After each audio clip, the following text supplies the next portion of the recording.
Today I'm going to talk to you about A.S. Neill School. It's called Summerhill, and I'm going to compare it to the ideas of W.J. McKeachie and Good Teaching Makes a Difference.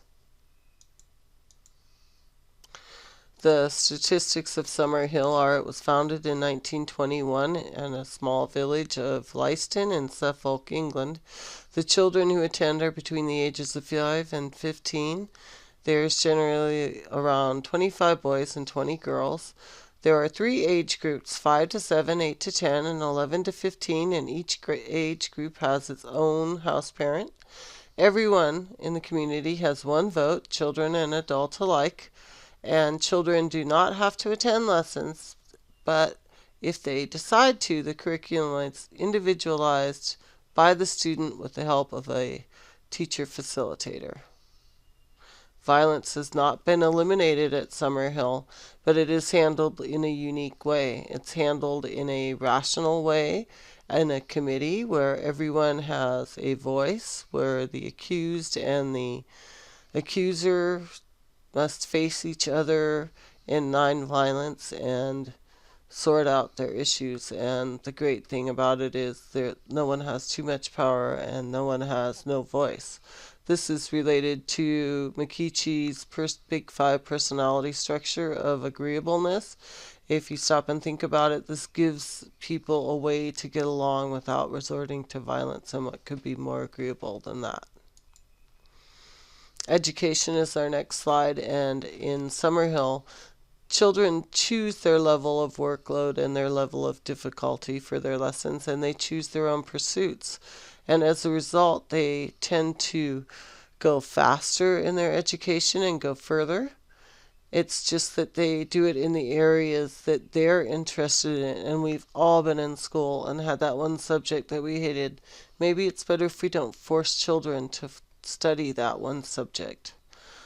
The personality structure this is related to is conscientiousness. This is teaching children that they are in control of their own destiny and they must be conscious of their decisions. Prejudice is our next slide.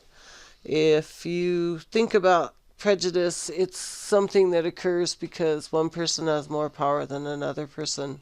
And in a community where everyone has an equal voice, it's less likely to occur.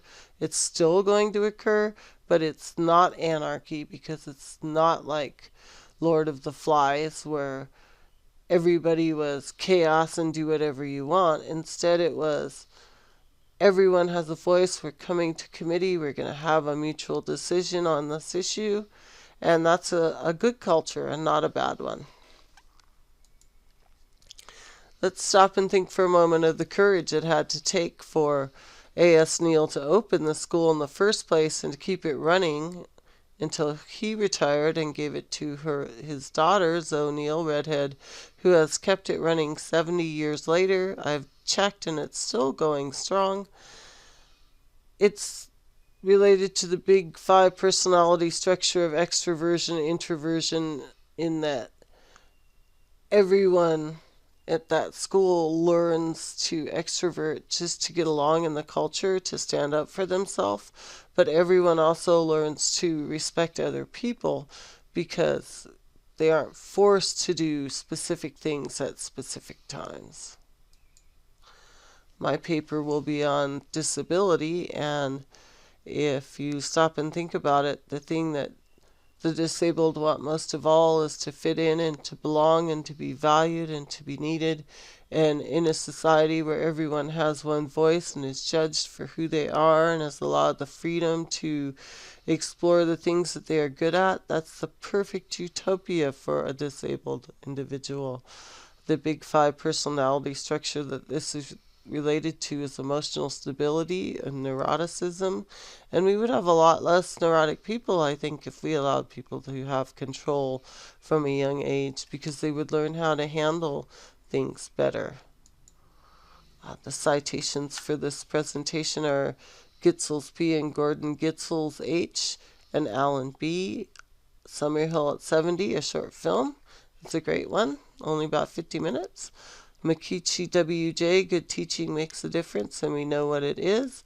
And Neill A.S., The Idea of Summerhill. Two good articles, very short.